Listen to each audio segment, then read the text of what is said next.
are now reacting to the 7-member girl group Gunwon Sonyo, aka GWSN, aka Girls in the Park, and their B-side, Wonderboy the Aerialist, released on their The Keys 2020 album. The song is actually based on the book Mr. Vertigo by Paul Auster. Oh, you know that? That's pretty cool. I've heard about it before. I'm gonna look it up just to make sure. That's pretty interesting, actually. The lyrics are about following your dreams. It is loosely based on the main theme of the book, in which a young orphan is taught to fly. The song talks about this, saying it's a miracle, and they compare it to achieving your dreams. They say they want to end their story beautifully, to live their dreams fully. The song is composed by Kim Yeon-seo, Min Ji-shin, and An Shin-ae. Sweet. 3, 2, 1, go. Hey. Yeah.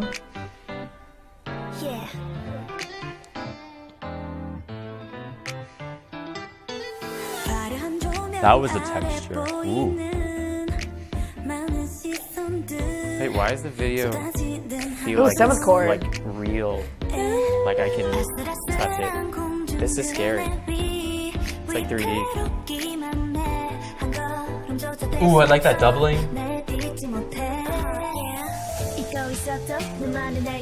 Oh, the bass. Oh yeah.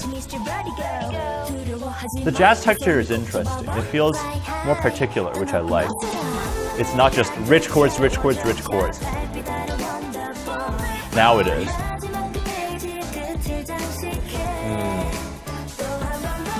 Ooh.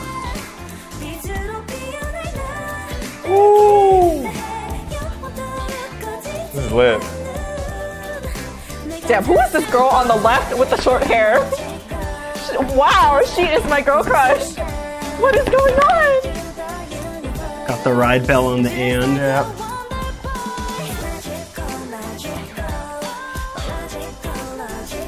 It's harmonies.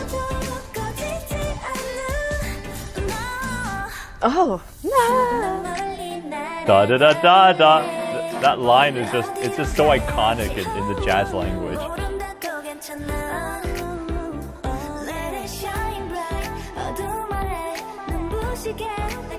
Oh, I like that climb. That was really nice.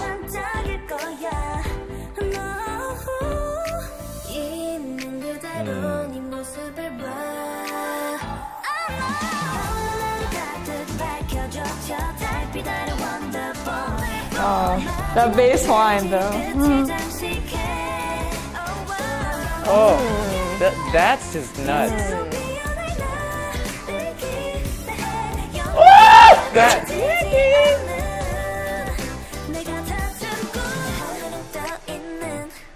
Love that.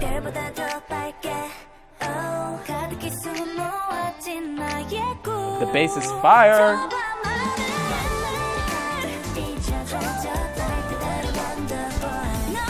That's a sick groove from the drums. The 16th note triplet, like.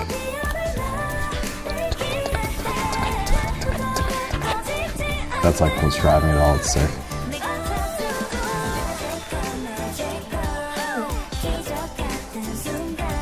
Oh, this is a banger. Wow.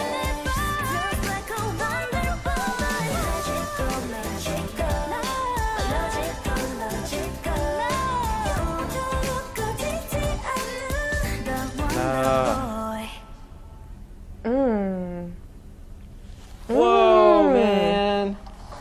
Whoa, that was so heavy. That was so much to take in. I felt like this one, like, it focused on groove and harmony more than anything else. All the singing and the riffs they chose are just like very like groove oriented, and I definitely got like 90s like hip hop R&B like vibes, which I love. So it's just like listening to this. Also like the vocals were great. They go full on like It's definitely medium swing on it. I think they do that. Like with the, I think there's an acoustic bass in the mix for a sec, and they go like full jazz combo underneath it. Yeah, so there's this very famous drum set groove called the Purdy Shuffle, made by this guy named Bernard Purdy, who's like one of the most famous drummers of all time. And it's like triplet based. I wish I had a drum set so I could show you. Use your hands or? Yeah, so like for the Purdy Shuffle, it's like 1, 2, 3, 4, 1, 2, or like sometimes you'll add in like all 3 of the triplets. Ooh. So it's just really interesting because it's like that sped up but what the drummer here is doing. And one thing cool that thought that occurred to me is like how even like something as simple as a groove can affect the mood of the song. Because the reason why it feels laid back, and I was just thinking about it, is even though the tempo is the same, if you just change like whether or not it's straight eighths to like swung eighths, for example, even though it's the same amount of space in between each quarter note, it actually totally affects the mood of the piece, which is just like really interesting. I was just thinking about this because, for example, the reason why it feels laid back is because you're delaying the eighth notes because it's swung, so it gives the illusion that there's more space, which is why you're like, it was just really cool how they used that here. I liked, my favorite part was the chorus when the drums came with that shuffle. I feel like that was a great groove, especially just adding that subdivision of those. I guess if you consider it 1, 2, 3, 4, then there'd be eighth note triplets. Yeah. Like taki to taki to taki to taki to taki to taki to taki to taki to taki. No, like that's a great groove. My favorite part about this song actually has to do with how I like that there's like a jazzy type song that uses choreography that feels like K-pop. I think that fusion is really interesting. I think they pull it off very nicely. Yeah. And I like the chorus, except, very often when everything is compressed together, they don't sound as special. I'm pretty sure I've heard some songs of theirs where if they were doing a more popish, a traditional pop sound, like a K-pop sound, that it wouldn't be this compressed. But it's because they're doing something more acoustic, despite having electrical instruments. But it's more of a performance, real instrument type of song that I think, the mixing becomes a bit, some people can call it a little too coffee shop, where like they want everything to be the same level. Maybe, what's the other one? There was another one I was thinking, Elevator. Elevator, exactly. Yeah, a little bit too much of that. So I heard like one sound from you. Do you want to go first? I mean, I just enjoyed it. I don't think I have particularly anything like super special to say about it. I just think it was an enjoyable song to listen to. It was a nice blend of all their instrumentals, their voices. It was very well done. So it was just nice. Yeah. I was really, really impressed by their vocal blend. Like they sounded so good singing together. I mean, also matching guitar. Oh yeah, that timbre was cool. Yeah. Yep. Yeah.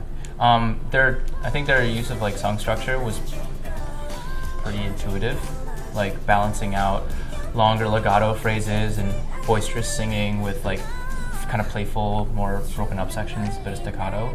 But I was blown away by like how cleanly they were able to harmonize with each other and like stay together rhythmically too. Even like live or in post, that's tough to do, to coordinate together, and it sounded amazing. I was thinking about the same thing. The voice text, the vocal texture is so nice. I love the chorus part. The chorus part is like a choir singing to me, because they pan all the way from like far left to far right. So, and it's all like building up the chords, the whole chords. It's super nice. I bet, because this is six members. So I once heard a K-pop producer said like this kind of K-pop group, at least one member will have at least 5 dub tracks. So that would be in total like 30 at least. Sometimes even like 10, so it will be 60 for this one.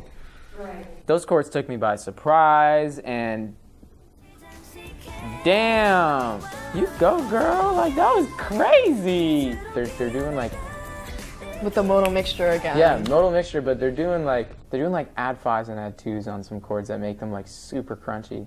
But like the way that they voice lead them makes it like ethereal. Makes it like you're talking right to God. Like it's like some major like gospel shit that like the way that they're voice leading it, it's just making it. That's the type of shit, like when music does that, when like chords do that, that makes me like have butterflies in my like heart. That makes me like, I can't breathe when that happens. That's my favorite type of shit. Yeah, I think it's the timbre of their voices and like their harmonies. Their harmonies were fantastic, but it was the voice leading within the harmony that was like super masterful. What did you think of that? Did you hear that? That line? I don't know that. I'm actually working on this monk tune. It's called Hack and Sack, and it goes like do do do do do do, and the line just sounds like Monk, and I was like, whoa. Yeah, I just thought I recognized it in some like jazz standards. So I thought it was cool.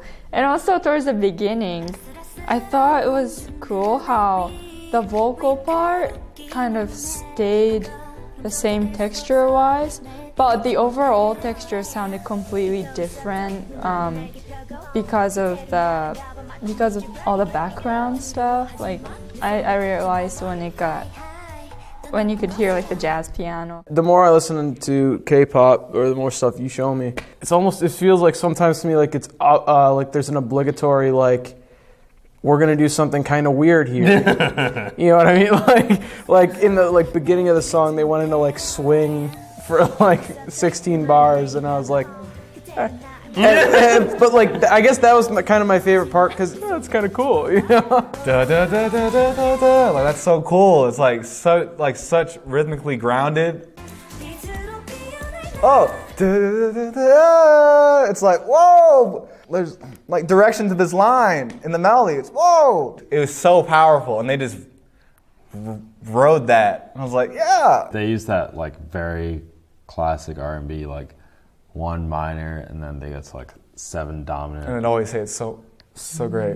And then they get to like sharp 3 or like natural 3 minor, and it's like some classic R&B. I think I'm right.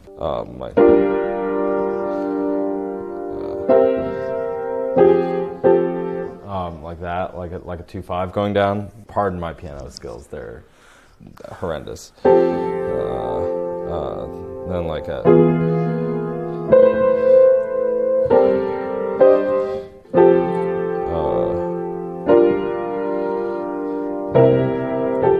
So yeah, so they do that like pretty much for the entire song. That's very R&B. I'm just watching it for a second time because it's just lit. Like the harmony is so dope.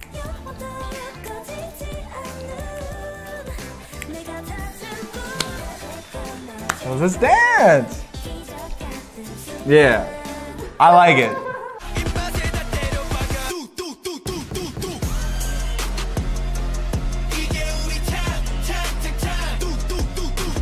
Okay, I'm straight, but like she stole my heart, so like that says something. I'm straight. I swear to God, I'm straight. I'm straight. I'm straight. I'm so straight. You don't have to keep proving that yourself. It's totally fine.